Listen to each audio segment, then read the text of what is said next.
What a great audience. Can you hear me? It's wonderful to be here. And the theme of this session is standing up for civility, respect, and inclusion. It takes the head and the heart. It coincides with the theme of the entire conference, which is brave and bold. My guest on stage today is Gail Miller, who I would think everyone in this room believes to be an extraordinary leader in this community.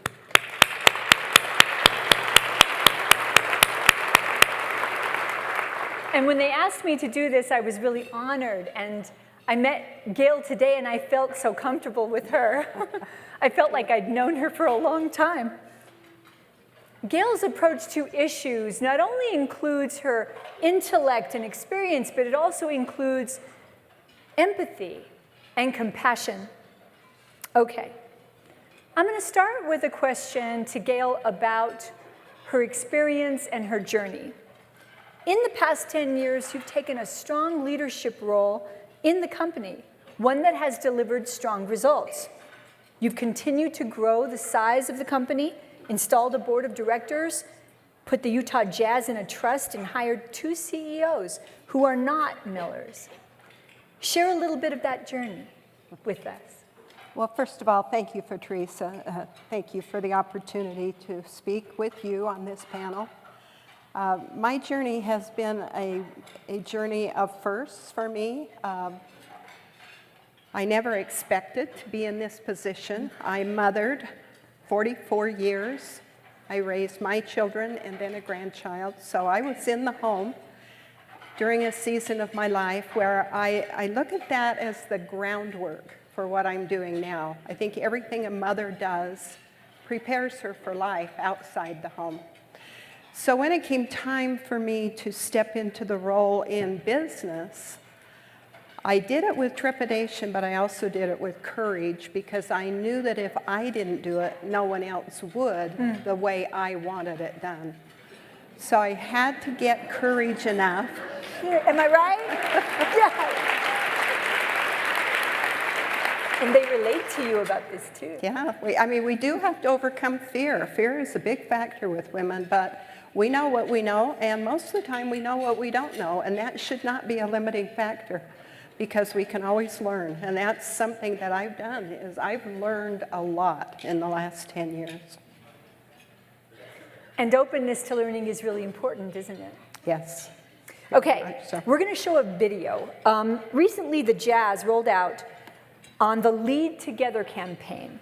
We'd like to show you a brief video about this.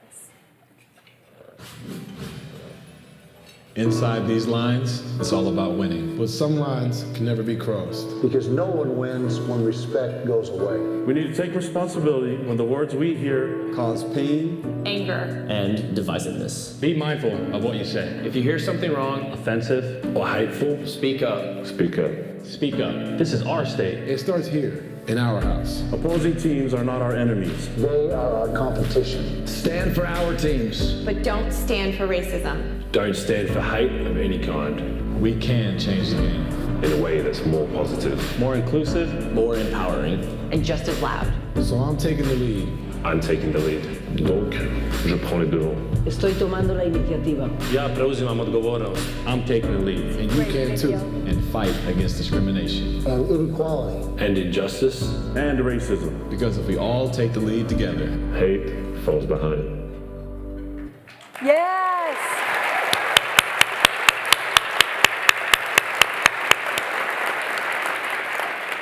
Can I say, when Gail, this followed an event at the Vement Arena, and Gail said, stop, this is not all right. I was so proud. Am I right? Oh my gosh.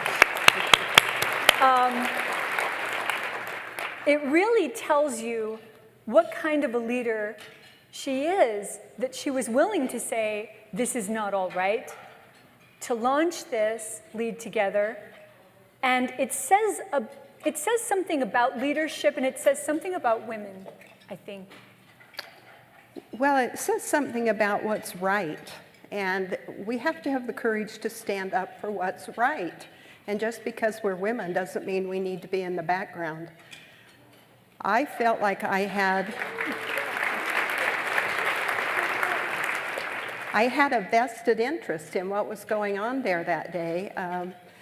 And I knew that because I was the person whose reputation was on the line, that if I didn't say something, it wouldn't have the impact that it would if if I didn't do it. If I let someone else take that role, for instance, the CEO or the manager, they could do it, but I felt like my voice would send a message that otherwise might not be heard. And my motherly instincts kicked in, and I said, I know what's wrong here, and I know what's right, and that's how I treated it. I expect better. First of all, it was just to do with our employees and our fan base. They came into our arena, which is something that we consider another living room to our home, and for them to disrespect what goes on there, not just with other fans, but with the product on the floor who works so hard to build their talent and to showcase what they have worked hard to do, as well as the team that comes into our arena. I knew that what I had to say was very important, and I was only thinking of that immediate audience. And as I spoke up for our players and for the opposing players, I know they appreciated it because they knew that I cared, they knew that our organization cared, and it put a different look at who and what we are in the state of Utah. I think that's something every one of us can do wherever we are, and it's important that we do that. If something's wrong, just like it says on the video, make it right. We do not have to stand in the background and let it happen. Yes. You know, children are watching that. Absolutely. This impacts the children. It impacts the entire community, doesn't it? I've had many parents say, I was there that night with my children. Thank you for doing that. And it does impact our children. And who better do we want to impact than our children in a positive way? So my son said, I feel like you were the mother of Utah. Well, that's a wonderful role to have. I thought it was a compliment. And to do it right, with such integrity. Yeah. It means a lot. It means a lot to all of us who care about these issues, which Right. I'm sure we do. Right. Now, I'm going to take a moment here to tell you that unfortunately, you know, as a professor in the sociology department at the U, research is telling us that we still have discrimination based on race and gender and LGBT populations. We still have this. We're still finding it in the research. And the good news also, though, is that there are ways to change this. And you know, the program organizers asked me, what are some of the things that you would recommend? And I said, well, the research tells us that it's about engagement. It's about contact between people and engagement, mentoring, college recruitment programs, but also bringing diverse employees together to work side by side, and also just plain social accountability. Looking at managers and making it transparent. And Gail and I were talking, and I was asking her, it's about consistency, isn't it? It's about a consistency in your outlook on life. If you treat people in different people in different ways, you're almost creating a caste system, and you're compartmentalizing Yes. people. And I had someone say to me once, the only people I don't love are the people I don't know yet. And I thought, what a great philosophy. Yeah. Everybody that you don't know has something to love. All you have to do is get to know them. And everybody has some redeeming value. And they need a chance to show it. So I think treating everyone with consistency and with the same courtesy and respect that you would anyone you love, it's an attitude. You have to decide that's the way you're going to be, and then you have to implement it. And for me, I remember times when I had to learn that. We had an incident at the University of Utah with the gay lesbian community who were upset about something that happened in our theaters. We took the time to go meet with them and find out what we did wrong and how we could make it right. And what we learned was they are just like us. They have the same feelings, the same desires, the same hurts. But we didn't know that because we'd never gotten to know them. And we need to give people the respect and the time they deserve to get to know them and their needs. I was there. That's when I met Larry Miller. Okay, I was there too.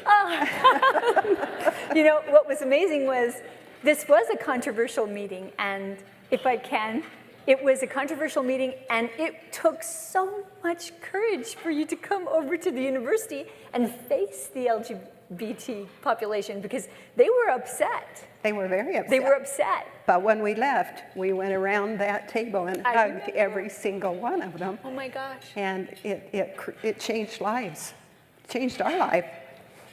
It was beautiful. It was a beautiful thing.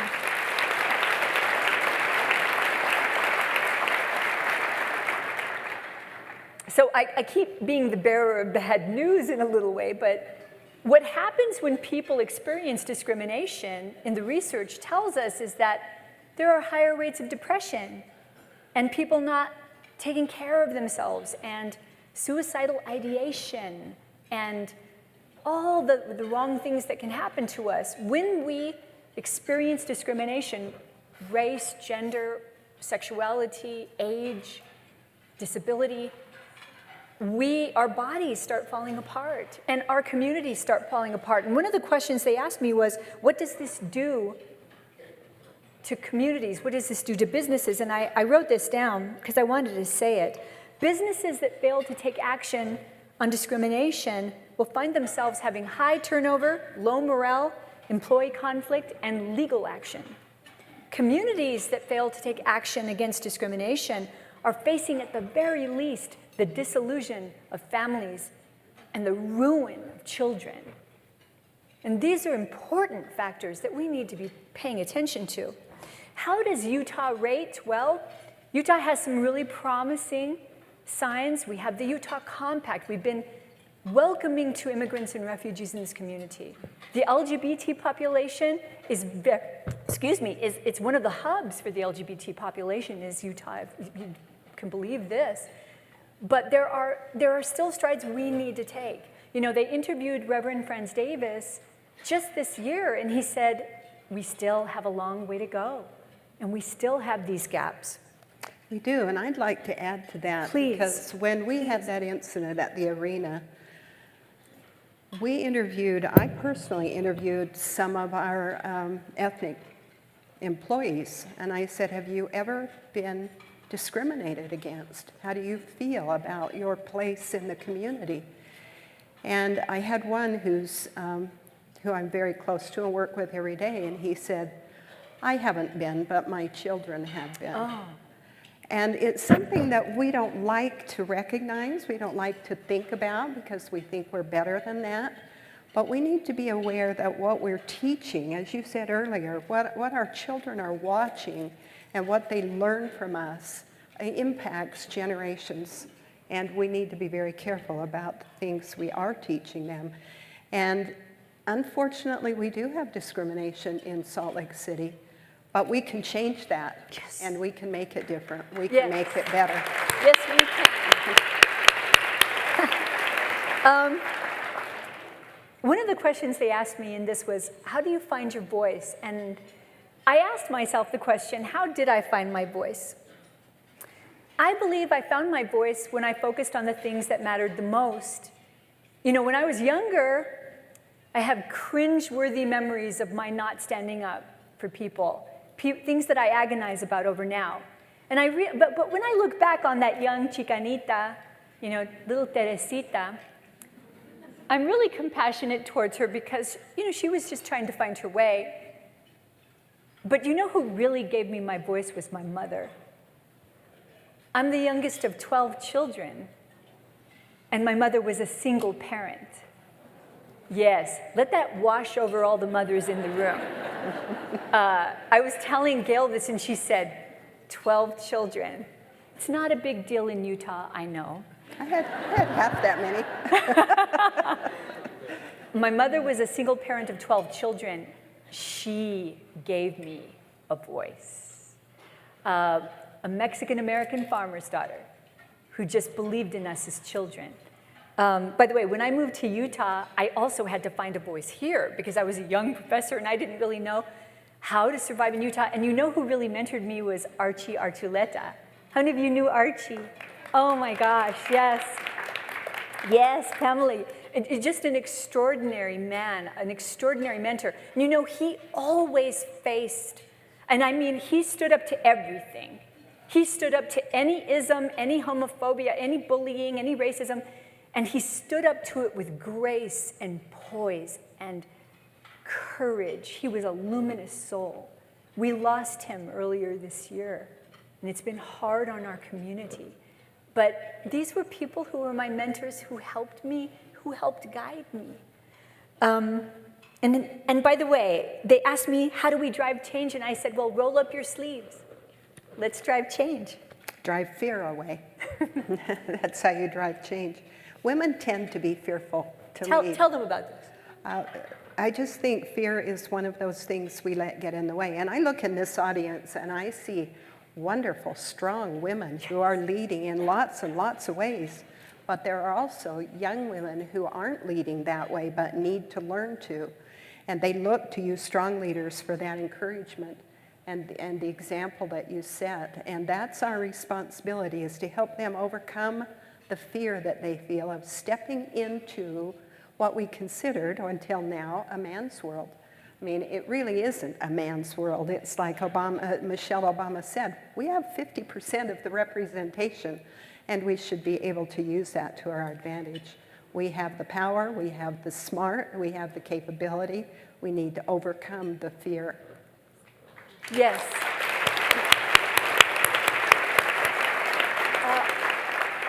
We were just talking about this, and she said, why aren't more people standing up? And I said, I think it is their fear. And she said, that's what I've always thought. We need to get people past their fear. Gail, let me ask you something. You've done a lot for women in business. The Gail Miller Women's Leadership Group is focused on both your employees and those in your companies, other companies. What skills and tools are you hoping to provide women in our community? Well, we have focused on leadership skills and helping them move up the corporate ladder so that they can have higher paying jobs, more responsibility, better opportunities to have a position of influence in our businesses. We find that women are more compassionate, that they deal with problems in a more sensitive way, that I read a book once that talked about the difference between the way men think and the way women think. And if you give them the same problem, they generally come to the same conclusion. It's just that a man will go straight to it, and a woman thinking with one side of his brain, and a woman will go all the way around at both sides of her brain and assess the situation and then come to the conclusion. So there's more compassion, more reason, more understanding, and less just do it.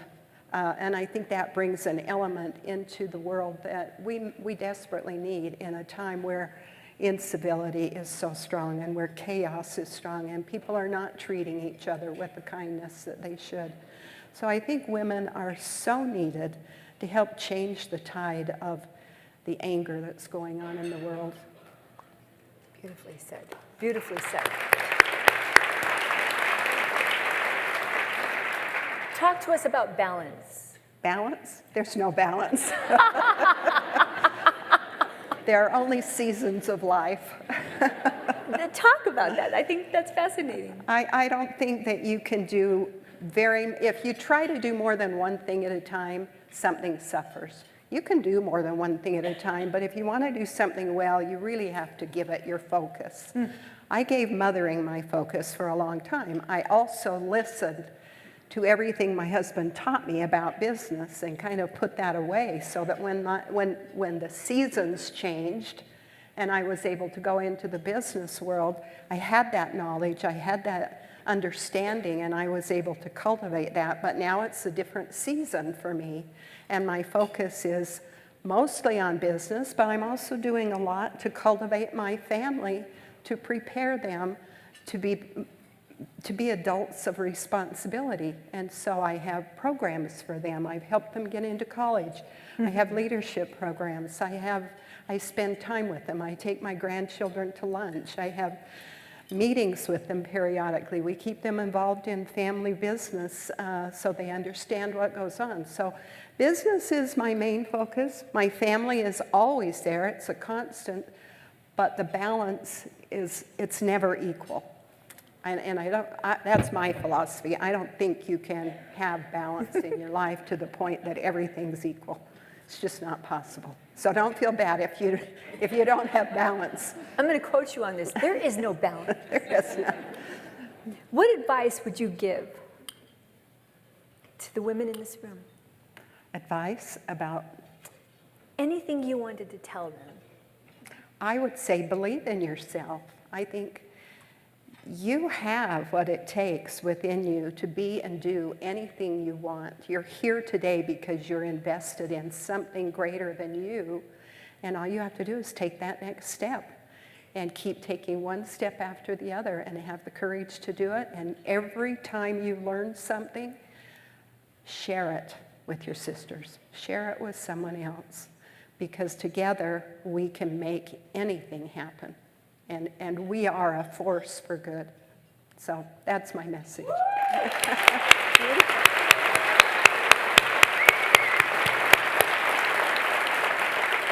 And what if these women see instances of racism or discrimination?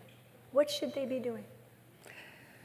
Well, that's an individual thing. You have to come to the conclusion that it's something you won't tolerate within your own self. But I would say, try to find that compassion for other people who are different than you. Use it to your advantage in including them in your circles, in your knowledge. They're not different than you. We're all children of a loving Heavenly Father. And we were created the same. We may look different, but we have the same thoughts, the same feelings, the same emotions, the same desires. I think discrimination is something that was cultivated a long time ago, and we have to break down those barriers and understand that we have more in common than we have differences. Thank you.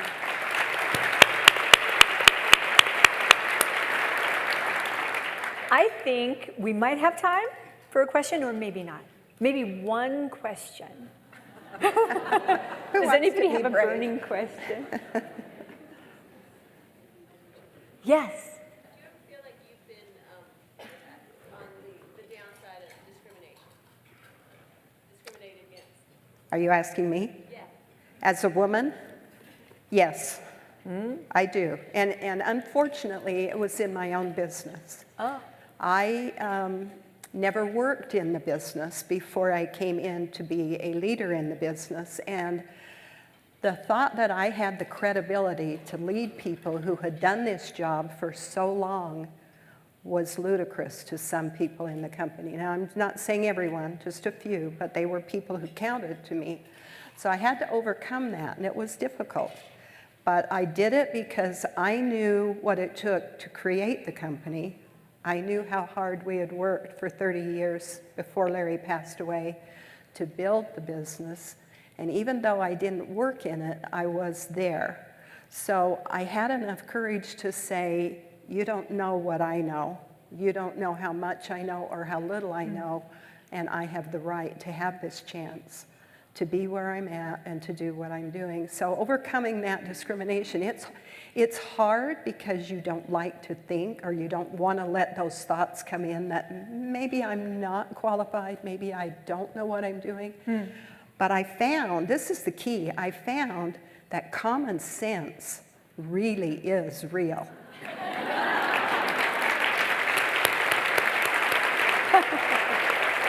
I agree. Anyone else? That it? I think we're on time. Way back. Oh, one more. You could tell your 8-year-old self